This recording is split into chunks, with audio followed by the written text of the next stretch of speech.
শুভ সকাল জানাচ্ছি পালেরচর জাজিরা শরীয়তপুর থেকে। আজ আমরা দেখানোর চেষ্টা করবো আসলে সারাদিনে কি করি আমরা। তো বেসিক্যালি আসলে সব কিছু দেখানো সম্ভব হয় না, কিন্তু আজকে চেষ্টা করবো সারাদিন আমরা কি কি করি। এই যেমন আমাদের সকাল শুরু হলো মরিচ বাছাই দিয়ে, অর্থাৎ এই মরিচগুলোর ভিতরে কিছু মরিচ আছে যেগুলো মানে একটু অন্যরকম, সেগুলোকে আলাদা করছি আমরা সবাই মিলে।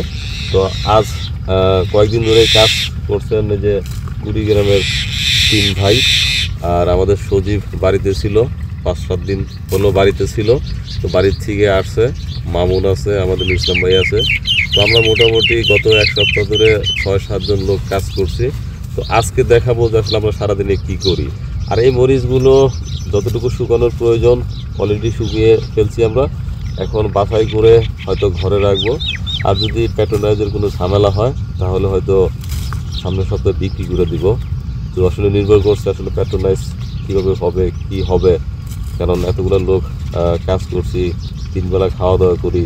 সপ্তাহে এখন 2-3 দিন হয়তো বাসায় থাকি, বাকি এখানে থাকি। তো আর এই 1 সপ্তাহ হয়তো এখানে থাকবো। বেসিক্যালি আমার কাজগুলো একটু ভাটা পড়ে যাচ্ছে। তো মোটামুটি সবাইকে নিয়ে একটু গুছিয়ে আমি হয়তো আমার কাজে আবার বেশি মনোযোগ দিব। আমার ইনকাম অনেকটা কমে গেছে, সেদিকে এখন নজর দিব। তো দেখুন সারাদিন আমরা কি করি। দর্শক, সকাল থেকে শুরু করে এখন প্রায় 10:30 বাজে। তো 10:30 পর্যন্ত আমরা 7 জন লোক এই মরিচ বাছাই করছিলাম। তো বাছাই করতে করতে ভাবছিলাম হয়তো ঘন্টা 2 লাগতে পারে, আসলে অনেক সময়ের ব্যাপার।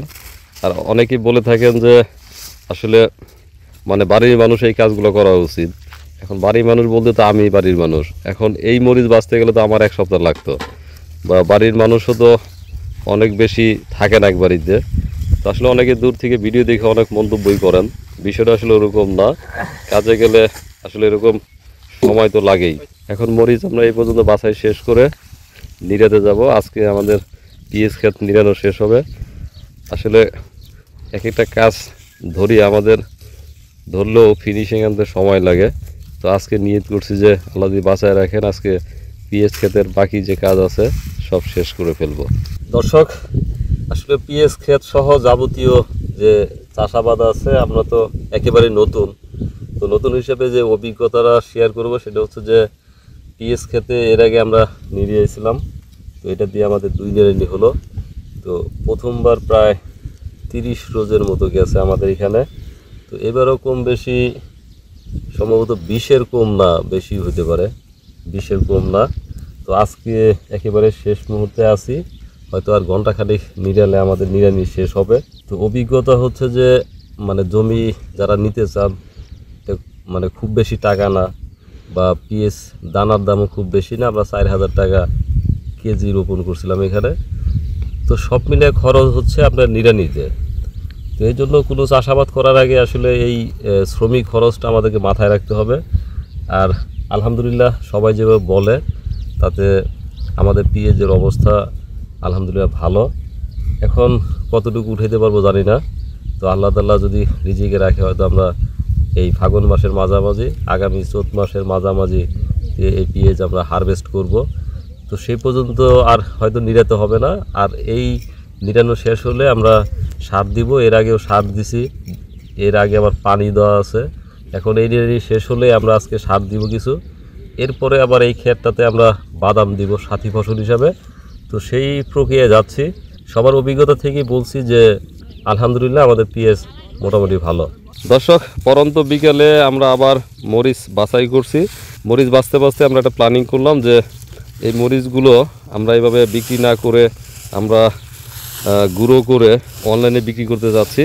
তো আপনারা যারা সম্মানিত দর্শক আছেন আমার ইউটিউব চ্যানেলে, আপনারা যদি মরিচের গুঁড়ো নিতে চান তাহলে অবশ্যই কমেন্টসের মাধ্যমে আমাদের সঙ্গে যোগাযোগ করবেন। আমরা কুরিয়ার সার্ভিসের মাধ্যমে আপনাদেরকে পাঠিয়ে দিব। বাজারের বেশ কিছু স্বনামধন্য কোম্পানির মরিচের গুঁড়োর দাম আমি মোটামুটি অবজার্ভ করলাম। সেখানে যে দাম দেয়া আছে তার তুলনায় আপনারা অনেক সাশ্রয়ী পাবেন আমাদের এই মরিচের গুঁড়ো। আমরা এভারেজে খরচ বাদে 500 টাকা কেজি ধরছি আপাতত। তো আপনারা যদি কেউ শুকনো মরিচের গুঁড়ো নিতে চান তাহলে অবশ্যই কমেন্টসে যোগাযোগ করবেন, ফোন নাম্বার দিবেন। আমাদের এখান থেকে আপনাদেরকে ফোন দেওয়া হবে, ফোন দিয়ে কথা বলে আপনার ঠিকানা মতো কুরিয়ার সার্ভিসে পাঠিয়ে দেওয়া হবে। আর পাশাপাশি আরও ইনফরমেশন দিয়ে রাখছি, আমাদের খুব শীঘ্রই নতুন পেজ আসছে পদ্মা অ্যাগ্রো নামে। তো সেটিও আপনারা ফলো করে আমাদের সঙ্গে থাকবেন। সেই পেজের মধ্য দিয়ে আমরা আরও কিছু প্রোডাক্ট আপনাদের সামনে নিয়ে আসতে চাই, যেগুলি আমাদের চরেই উৎপাদিত হয়। তার মধ্যে সরিষা, খাঁটি সরিষার তেল, যেটা আমরা ঘানির মাধ্যমে করতে চাচ্ছি, প্লাস কালিজিরার তেল। এদিকে ভালো হয় কাঁচামরিচ, ধনিয়া, এগুলো যেগুলি চরে ভালো হয়, এরকম প্রোডাক্ট আপনাদের দ্বার প্রান্তে পৌঁছে দিতে চাচ্ছি। তো আপনারা সবাই আমাদের দোয়া এবং ভালোবাসায় রাখবেন। আল্লাহ হাফেজ।